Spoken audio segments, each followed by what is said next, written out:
So another old rule of money was, you have to buy your house because your house is your greatest investment. And that's where I got into a lot of hot water in 1997 when I wrote Rich Dad, Poor Dad. I said to people, your house is not an asset, your house is a liability, because most people think their houses are assets, and that's not true.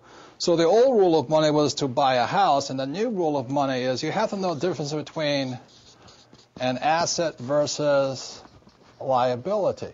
And these are very simple accounting terms, and again, I don't spell very well. So if I could explain very quickly why most people's houses are not assets. I'm not saying don't buy a house and don't have a dream house. I'm just saying know the difference in assets and liabilities. Because when you look at a financial statement, and this is my rough draft of one, this is the basis of financial intelligence, the basis of your financial IQ. This is why your banker asks you for your financial statement. Your banker does not ask you for your report card. The banker does not give you great grades or what school you went to. The banker wants to see your financial statement, income, and balance sheet, because this shows them how smart you are financially. This is more sophisticated than just, your credit score. But anyway, financial statements has income, expense, asset, and liability. So when most people buy a house, liability, when most people buy a house, what you have here is a mortgage.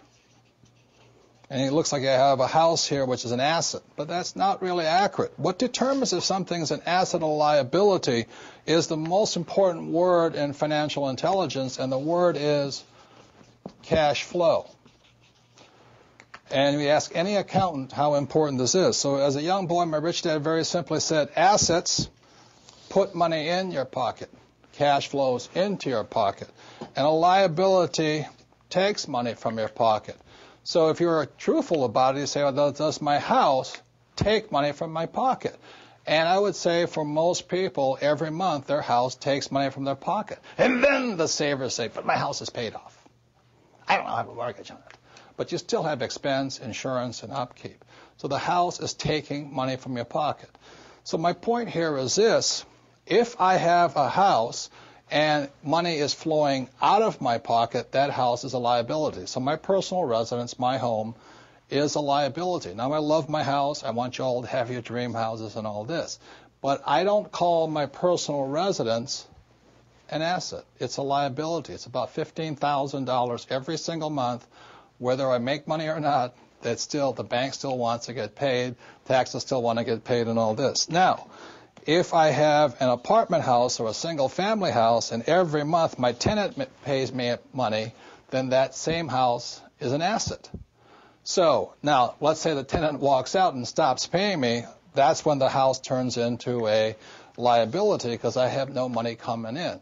So it's very simple. Rather than just say my house is an asset, you have to know today in the new rules of money what's an asset and what's a liability.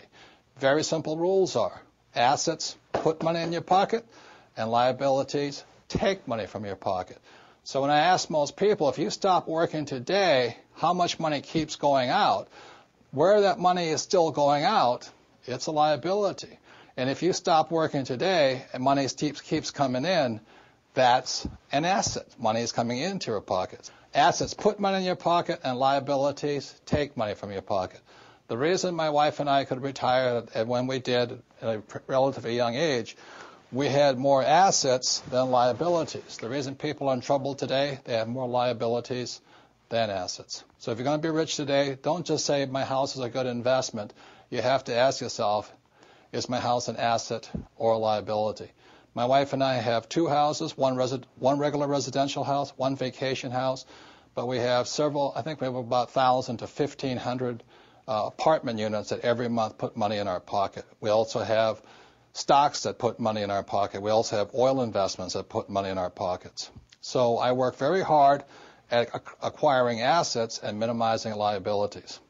And that's the lesson on why the new information, the new rules are you must know assets versus liabilities.